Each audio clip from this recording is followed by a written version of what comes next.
Hola, hoy les voy a hablar sobre otro tema que quizás capte más su atención, que es el origen del SARS-CoV-19. Voy a hablarles sobre argumentos científicos y contraargumentos.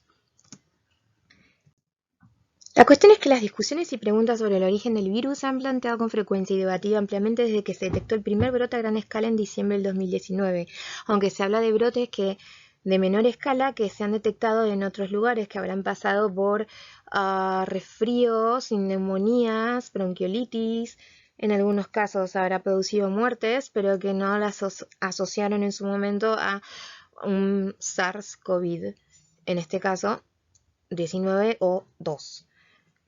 Este adquirió rápidamente una categoría de pandemia, lo que provocó la muerte de cientos de miles de personas en todo el mundo y numerosas secuelas, muchas de ellas que son quizás irreversibles, no lo sabemos. Y todo esto, la verdad que es independiente de la severidad del cuadro. Vos podés haber sido un paciente oligosintomático o asintomático y tener fibrosis pulmonar o pequeños coágulos en el cerebro, eh, un long post-COVID con fatiga muscular, mialgia, cefaleas, náuseas, entre otros síntomas. Por lo tanto, la gran mayoría considera que es fundamental descubrir el origen del virus para prevenir otro brote viral, o mejor dicho, otra pandemia. Las principales hipótesis son: uno, el origen natural o zoonótico, básicamente que el virus pasó del murciélago al humano, o del murciélago al pangolín al humano, o del murciélago a otras especies, de esas otras especies al humano, y que todo fue producto de la selección natural y la supervivencia del más apto. Después está el origen en el laboratorio, un origen sintético. Por ejemplo, mientras estaban estudiando este virus relacionado con el coronavirus del SARS, se pudo haber filtrado por accidente o por una negligencia, ¿sí? Y de esa manera, comillas, escapado porque no tiene ni alas ni patas del laboratorio. También tenemos, por supuesto, esto ya nos ponemos más conspiranoicos, el origen bioterrorista, donde estamos hablando de un virus sintético de diseño, donde hay un acto, donde hay una intención, y creo que más que impulsiva es un acto premeditado, ¿no? Para generar algo que merme muchas cosas a nivel biopsicosocial, económico, político, etcétera, etcétera. Básicamente lo que produce una guerra. Y después está la cuarta, que es lo que a mí me parece que ocurrió, que es un origen multifactorial, que hay un poquito de cada cosa, lo cual haría el virus irrastreable. O sea que sin perjuicio del origen sería imposible evitar que esto vuelva a pasar, porque no podemos realmente llegar hasta ese origen. Hay tanto nivel de desinformación, hay tanta evidencia a favor, evidencia en contra de cada una de estas hipótesis que presenté. Y además de todo eso, ¿no? Hasta que se tiran flores o mensajes de odio y se ponen a jugar a los espías y los sospechosos entre todos estos científicos, digamos, la verdad que es un caos. Entonces todo eso vuelve irrastreable el origen del virus. Esto es uno. Conceptos principales. El coronavirus es un virus envuelto en un genoma de ácido ribonucleico monocatenario en sentido positivo. Lo vamos a ver en la figura 1. Contiene un total de 4 géneros, alfa, beta, gamma y delta. El género beta se clasifica en 4 linajes, de A a D. Y nuestro querido virus SARS-CoV-19 es del linaje B y del género beta, por lo cual se parece mucho al SARS-CoV-1 del 2013, y debido a esta similitud se lo denominó SARS-CoV-2 o SARS-CoV-19. Bueno, acá tenemos este hermoso bichito, donde podemos ver en amarillo las proteínas, las glicoproteínas Spike.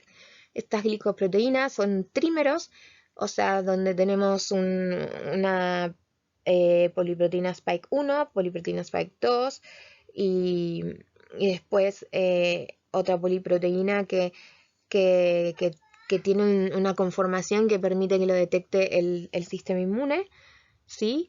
Y la parte 1 y la parte 2 en realidad sirven para que los detecte de tipo efecto llave cerradura el receptor, que en este caso es el EK2, ¿no? ¿Qué pasa con todos los demás coronavirus? Sobre todo los de origen natural. Tienen que haber mutado para que el receptor EK2 reconozca a la proteína Spike.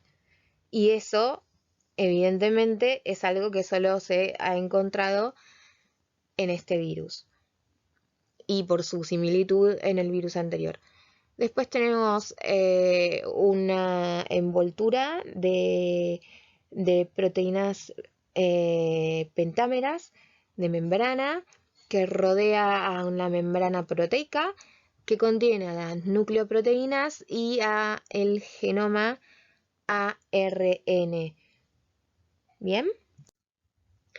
La cuestión es que para infectar una célula, los coronavirus utilizan esta proteína, como les dije, Spike, que se une a la membrana celular a través de un proceso que se activa por enzimas específicas de la célula diana, o sea, de la célula hospedadora, la célula humana. Entonces, estas subunidades S1 y S2 son las que se generan mediante el clivaje, el corte, por así decir, de la proteína Spike por una proteasa celular de tipo furina, que justamente la furina está involucrada con todos los procesos que desencadenan tanto hemorragias como trombosis. Así que nos puede llegar a pensar mucho sobre algunas de las reacciones adversas que informan tanto sobre la vacuna y asociarlos con esta famosa furina. Y la subunidad S2 tiene al péptido de fusión, mientras la S1 tiene al dominio de unión al receptor. El primero es el RBD, el que va a reconocer el EK2, y el otro, el que va a hacer que se fusione, ¿no es cierto?, la membrana viral con la celular, permitiendo así la entrada del virus. Y dijimos que la otra parte va a ser la que va a permitir que lo reconozca el sistema inmunitario, si es que lo permite, ¿no? O sea, llega un momento que es imposible evadirlo, salvo que fabriquen un virus o salga naturalmente un virus que evada nuestro sistema inmunitario. El ciclo de multiplicación celular de SARS-CoV no es muy complejo, pero vamos a hablar así a grandes rasgos. Tenemos acá el receptor de EK2 en la membrana celular que reconoce a la proteína Spike. Entonces, al reconocerla, acá tenemos una proteína de membrana TMPRSS2 que va a ayudarlo a que ingrese el virus dentro de un endosoma, a que se libere el material genético frente a una bajada de pH más o menos hasta 5. Ese material genético se autodestruye salvo la cadena de RNA que se está traduciendo en el complejo de los ribosomas, para después formar vesículas en el aparato de Golgi, empaquetarse, ¿no?, los viriones, y liberarse desde el citoplasma hacia el plasma, ¿no? Y donde pueda madurar esa célula. Obviamente que acá estamos hablando de una célula, un EK2, pero de un virus, un EK2. Pero imagínense, o sea, cientos de EK2 van a fabricar una cantidad exponencial de virus y se va a llegar a una carga viral muy alta en poco tiempo, sobre todo si son virus muy transmisibles, ¿no? Hechos 2. Resulta que el SARS-CoV-19 es un virus de un murciélago, cuya mayoría de ARN viral es aproximadamente del 97.55%. Por eso es que yo digo la cosa multifactorial, o sea, parte del ADN, la mayoría, ese 97.55%, es de coronavirus. Pero de eso hay que deducir varios insertos de genes del virus del VIH y un par de insertos concatenados del parásito Plasmodium lyoeli, que es uno de los causantes de la malaria, entre otros hallazgos realizados, por ejemplo, por Pérez, Montagnier y otros. Después tenemos otra cosa que llama la atención, que la inserción de un dominio de unión al receptor, el famoso, eso que está en Spike 1, el RBD, que es similar al de un virus de pangolín, que básicamente consta de 6 aminoácidos clave separados, ¿sí? Y cuya secuencia realmente da mucho de qué hablar. Es como que pensar que eso ocurrió en forma natural genera dudas. Después, siendo su receptor LK2 de pulmón humano originalmente, o sea, tan temprano como desde septiembre de 2019, ha madurado todas distintas metodologías moleculares necesarias para modificar nucleótidos individuales a voluntad. El método de las tijeras genéticas, CRISPR-Cas9, por ejemplo, y han aparecido numerosas variantes del virus, algunas más o menos transmisibles, modificando la carga viral y por tanto la contagiosidad, algunas con mayor o menor afinidad por los receptores de LK2 u otros receptores, en tejidos distintos al pulmonar, y otras más o menos letales, lo que en definitiva es lo que más preocupa dada la gran desinformación, yo creo que malintencionada que hay. Todas las variantes se basan según las diferentes características sociodemográficas poblacionales, como edad, raza, enfermedades preexistentes, comorbilidades, etcétera, etcétera, que son cosas que se fueron contrastando, por ejemplo, con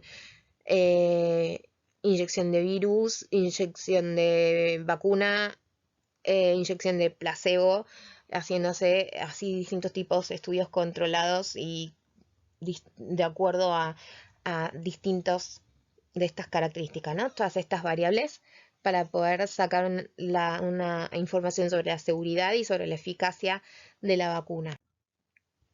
4. Los siguientes 12 pares de nucleótidos, C, C, T, bueno, no lo voy a nombrar todos, se traducen en una cadena de aminoácidos que es PRRAR. No, mentira, pero constituyen el sitio de clivaje famoso purina-plasmina, que hizo que pueda saltar del pangolín al humano, ¿no es cierto? Y reconocer y poder que se pueda reconocer el EK2 conozca la proteína Spike y que además se produzca la fusión de la membrana celular, que entre el virus y que después se produzcan muchos más virus. Y han sido insertados deliberadamente. ¿Saben por qué? Por un lado, para hacer que el virus sea más accesible a la célula diana, y por otro lado, porque no se sabe realmente muy bien de dónde proviene todos esos nucleótidos.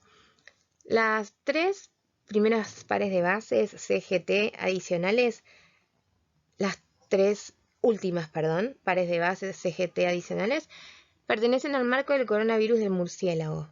Mientras que hay 12 pares de bases, que son estas que están aquí, C, A, G, A, C, T, A, T, T, C, T, C por citosina, A de adenina, guanina y T-timina, de la izquierda, que también son una inserción de origen desconocido, pero es similar, por una de esas casualidades, a la secuencia que pertenece al parapoxvirus, que infecta a ungulados domésticos, incluso a camellos, por eso muchos pensaron que podían haber venido de camellos, o a secuencias pertenecientes de varios bacteriófagos. Bacteriófagos básicamente son los fagos, los virus de las bacterias, ¿no? Que se utilizan para controlar a las bacterias, para matar a las bacterias y que por lo general están bastante manipulados en los laboratorios para tener a las bacterias bajo control. Entonces, si bien existen de manera natural, es más probable que existan de manera artificial. Todo eso apunta a un origen sintético del SARS-CoV-19. Por el otro lado, tenemos que estas 12 pares de nucleótidos, citosina, citosina, timina, citosina, guanina, guanina, citosina, bla, bla, bla, bla, relacionadas con la proteína de clivaje furinaplasmina, que es novel entre los coronavirus, son particularmente extrañas en comparación al resto de las pares de bases que conforman la secuencia viral. En parte porque tienen más de un 83% de nucleótidos guanina-citosina y en parte porque estos 12 pares de nucleótidos son parecidos a aquellos encontrados en secuencias bacterianas, por ejemplo, de un tipo particular de pseudomonas, y en secuencias de diseños patentados, por ejemplo, por la empresa Moderna, la multinacional, y utilizado con fines metodológicos de investigación. sabemos de Moderna, pero me imagino que todas las demás deben tener las suyas patentadas. Así que es simplemente meter una persona que le hackea a Moderna y por dentro o por fuera y tome todos estos trocitos, si estamos hablando de algo malintencionado, ¿no? Todas estas secuencias y las utilice después para poder armar una quimera, un virus quimérico, ¿no? Que tenga características de tantos virus distintos y que tenga como su marca genética propia y que tenga huellas así desconocidas como este par de estos 12 pares de nucleótidos. De vuelta, todo esto apunta a un origen sintético del SARS-CoV-19. Después, otra cosa que si con todo eso no los convencí, debería llamarle la atención es que las mayores variaciones inusuales, en otras palabras, que no son producto de la evolución natural, se cotejan cuando se compara la primera secuencia obtenida del SARS-CoV-19 con su antepasado inmediato, que, según Xi Zhengli, que es una especialista, la jefa, especialista en coronavirus en murciélagos en el laboratorio de bioseguridad 4 de Wuhan. Entonces, parece que hay una diferencia en la secuencia entre el SARS-CoV y el RATG13, que fue presentado a posteriori de la primera secuencia de COVID, lo cual es bastante sospechoso, ¿no? Y para colmo, muchos expertos están pudiendo validar un origen sintético a partir de estas variaciones. Por lo cual yo me pregunto, ¿que en verdad podemos prevenir que se modifique esta quimera, este virión quimera, haciéndolo más letal, por ejemplo, introduciéndole genes de ola u otros genes hemorrágicos? No sé, con un loco suelto o con alguien con intenciones bioterroristas, creo que la posibilidad de prevenirlo es imposible porque hay que rastrearlo, ¿no? Y es bastante complicado.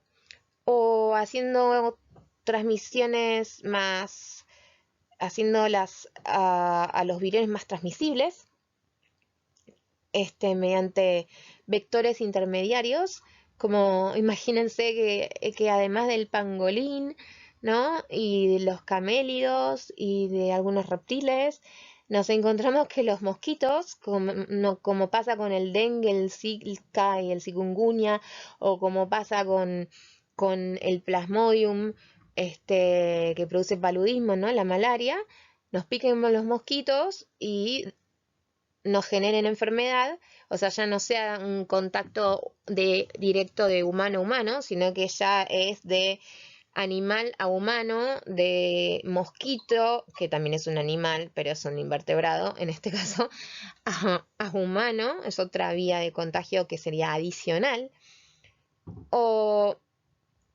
nuestras propias mascotas, o miles de otras formas obligándonos a vivir en trajes de bioseguridad 4, básicamente.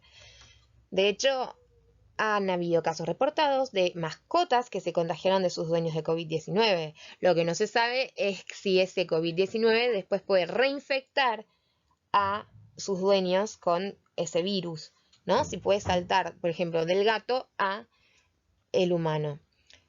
¿Interesa realmente quién fue responsable? ¿No somos en definitiva todos los responsables porque gracias a la globalización el virus llegó a todo el mundo?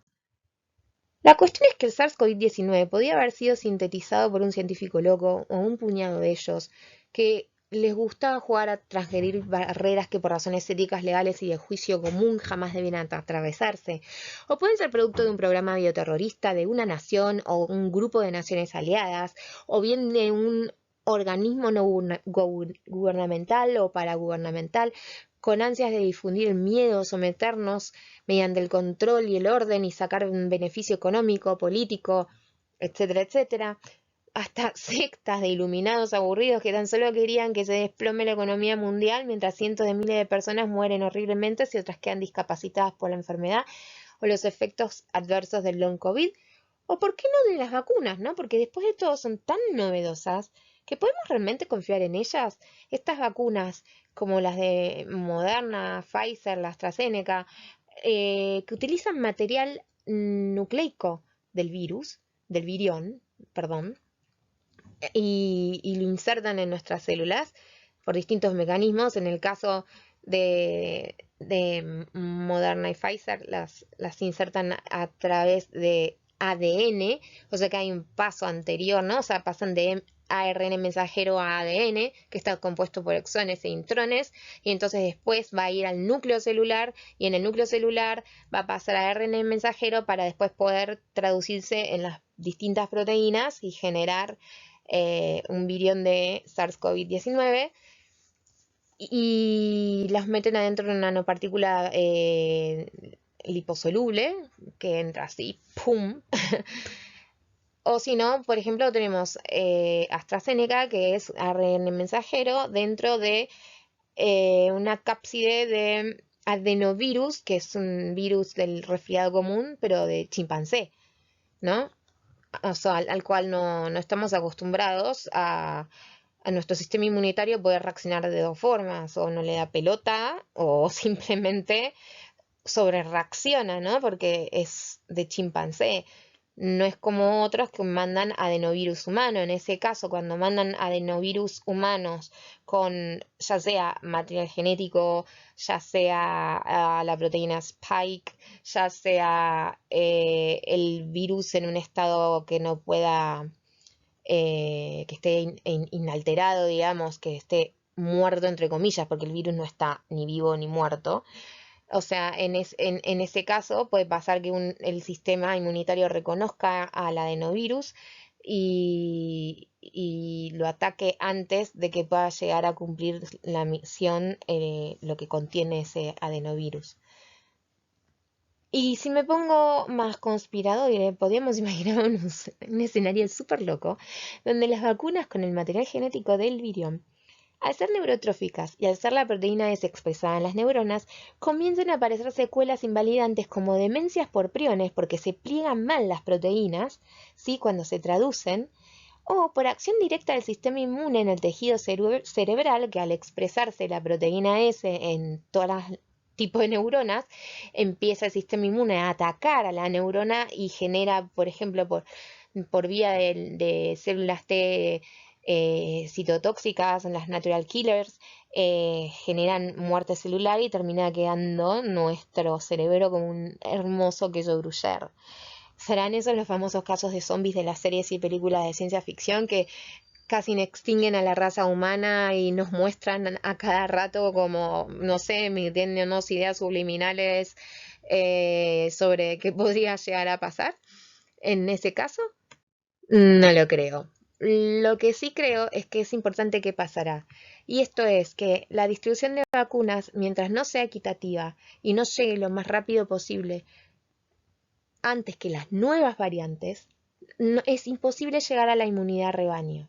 ¿Sí? Entonces acá se necesita, por un principio ético de la justicia, de la igualdad, que sea equitativo que llegue a cada persona la vacuna con las dosis que corresponden de esa vacuna, que sean adecuadamente colocadas, que sean adecuadamente transportadas, adecuadamente refrigeradas, para que todos podamos estar vacunados, y todo esto antes de que vengan variantes que se pongan cada vez más terribles, ¿no es cierto?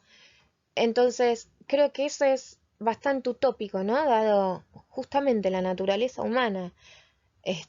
Y si no logramos esa inmunidad rebaño y dejamos de cuidarnos, para colmo, ¿no? Porque creemos que nos pusimos las 2 dosis de la vacuna tal, eh, dejamos de cuidarnos con las medidas restrictivas impuestas desde el comienzo de la pandemia, nos dejamos de lavar las manos, de usar mascarilla, no respetamos el distanciamiento social. O sea, dejamos de tener conciencia social, acá los llamamos a los covidiotas, ¿no? El coronavirus y sus variantes más adaptativas se van a volver especies endémicas. Y no va a ser esto una simple gripecita como muchos proponen, sino que van a ser lo que está codificado en esos verdaderos predadores de la raza humana, y pueden llegar a ser variantes no solamente más transmisibles, sino más letales, que sacudan a la humanidad como han sacudido la gripe española, la viruela, la peste negra y distintas pandemias que han reducido la tasa poblacional a 1/3 o menos. Necesitamos además de estudios científicos con los mejores niveles de evidencia. Yo lo que vi es que se están salteando muchos pasos en la investigación. Se están cometiendo cualquier cantidad de errores metodológicos y errores graves, horrores, generando por ende desinformación y haciendo imposible la realización de estudios que puedan ser validables por otros, ¿no? Entonces frente a este problema metodológico, también volvemos a que el origen del virus es irrastreable, ¿sí? Y si no empezamos a ordenar todo esto metodológico, no vamos a poder tener datos reales y va a reinar la desinformación. Y la desinformación mata. El virus mata, la desinformación mata. Estar encerrados mata, pero si no estamos encerrados y estamos expuestos al virus porque no llegamos a una inmunidad rebaño, eso también nos mata, porque no hay suficientes vacunas para todo el mundo. Entonces, es todo un tema, es como un círculo vicioso. Entonces, ¿qué hacer y qué no hacer? Yo creo que por un lado hay que legislar sobre hasta cuándo y dónde es posible investigar con las nuevas técnicas científicas que van surgiendo y evolucionando, independientemente de la especie de organismo que se trate. No importa si estamos hablando de una bacteria o de embriones humanos, como este chino que trabajó con el método CRISPR y clonó unas gemelas, creo, quitándole la posibilidad de que se agarren el virus de VIH, pero es algo así medio turbio y que el tipo terminó preso, como también sobre cuáles son las sanciones a aplicar y cuándo y quién puede aplicarlas, sobre cómo reportar actos de bioterrorismo sin terminar en el mejor de los casos contando rabanito debajo de la tierra. Habrá que aplicar mayores políticas de bioseguridad en los laboratorios y erradicar a los laboratorios clandestinos.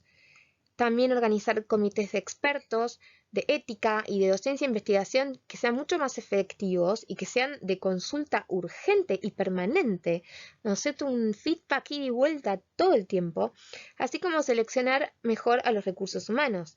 Por ejemplo, una pericia psiquiátrico-psicológica podría ser de gran ayuda para poner atención a aquellos científicos o CEOs de empresas o presidentes que no tienen límites, con rasgos sociopáticos, etcétera, que hacen que un caldo de cultivo para la transmisibilidad y mutación de este virus, ¿no? Y de cualquier otro virus desde ya. Continuar cuidándonos, pero que no cunda el pánico, ¿no? O sea, lo que quiero es, por favor, no infundir pánico, no tengan miedo, porque esto se va a resolver. Solo que no les puedo decir que el COVID va a desaparecer. Y no les puedo garantizar que las vacunas vayan a llegar a todos antes de las variantes. Pero bueno, puede ser que en algún momento lleguemos a un equilibrio donde estemos todos vacunados y se puedan ir dando dosis de actualización de vacunas y de esa manera se pueda, más medidas de confinamiento, o más que nada medidas de restricción, ¿no? Como las de distanciamiento social, etcétera, etcétera, increíblemente se pueda llegar a acabar con este virus. Pero bueno, depende de un montón de cosas. Así que, como dije, continuar cuidándonos, pero que no cunda el pánico, y para ello se necesita realmente de transparencia y que nos importe el otro más que a uno mismo. Es un pedido a la solidaridad mundial, ¿sí?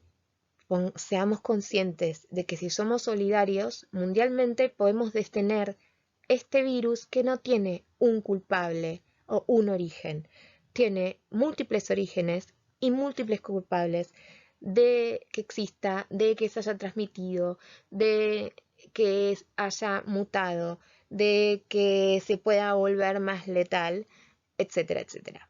Bueno, un abrazo a todos, espero que se suscriban a mi programa y que esta información les haya sido de interés.